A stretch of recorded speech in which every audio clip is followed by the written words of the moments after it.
Good day, here is our tech news for the week. First, the headlines. Google in $5 billion lawsuit for tracking in private mode. Twitter says it labels tweets to provide context, not fact-checking. Zoom's revenue soars 169% as people flock to service during pandemic. Tech companies mark Blackout Tuesday. Retailer wrestle with mountain of unsold stock. And Facebook makes it easier to bulk delete embarrassing old posts. The news in full.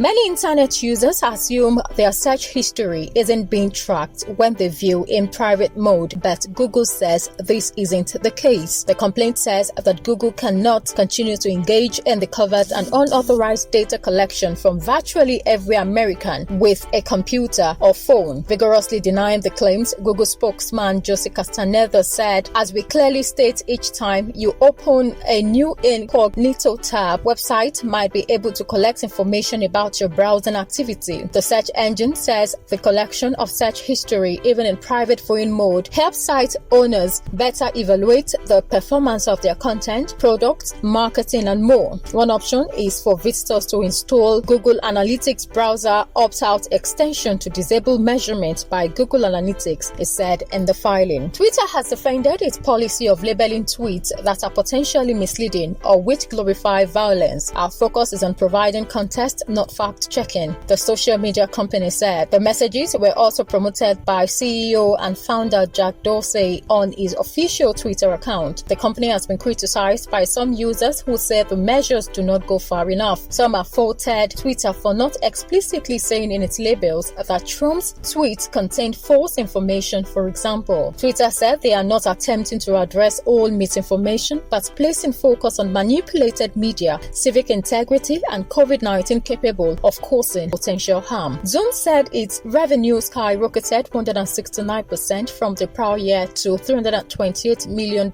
for the 3 months ending in April, as it became the go-to video conferencing service for many stuck at home during the pandemic. Created as a business communication tool nearly a decade ago, Zoom's popularity exploded at the beginning of this year as millions of people in lockdown began using it. Zoom is also facing growing competition from larger tech companies including Facebook and Google. The video conferencing market is projected to grow from $14 billion in 2019 to $50 billion by 2026, according to a recent report by research firm Global Market Insights. Tech companies are seeking to respond to the killing of George Floyd and other Black Americans at the hands of police. The music industry, a multi-billion-dollar industry, has profited predominantly from black art. Music-related tech companies have begun to embrace the movement as well. This after many penned open letters about Floyd's death and subsequent protests. Spotify outlined changes for the 24-hour period, including black logos and headers on a dozen of playlists and podcasts. Apple Music noted its own participation on Twitter. YouTube Music and Tidal also posted messages of solidarity on social media. Amazon Music also noted that it will not be posting to social for a day in honor of the event. MTV and TMT marked the day with an 8-minute and 46-second screen featuring the words "I can't breathe," accompanied by the sounds of struggle. A mountain of apparel stock has been piling up in stores, distribution centers, warehouses, and even shipping containers during months of COVID-19 lockdowns. As retailers reopen around the world, they have to work out how to get rid of it. Apparel chains including British high street retailer Next and German sports wear brand Adidas said they had stashed away unsold basics with the aim to offer them to shoppers next year instead. Many stores are likely to pursue a combination of holding sales as well as selling stock to off-price retailers. Retailers hope that easing of lockdown measures will see shoppers return to stores eager to unleash pent-up demand, but there is no guarantee that sales will rebound anytime soon.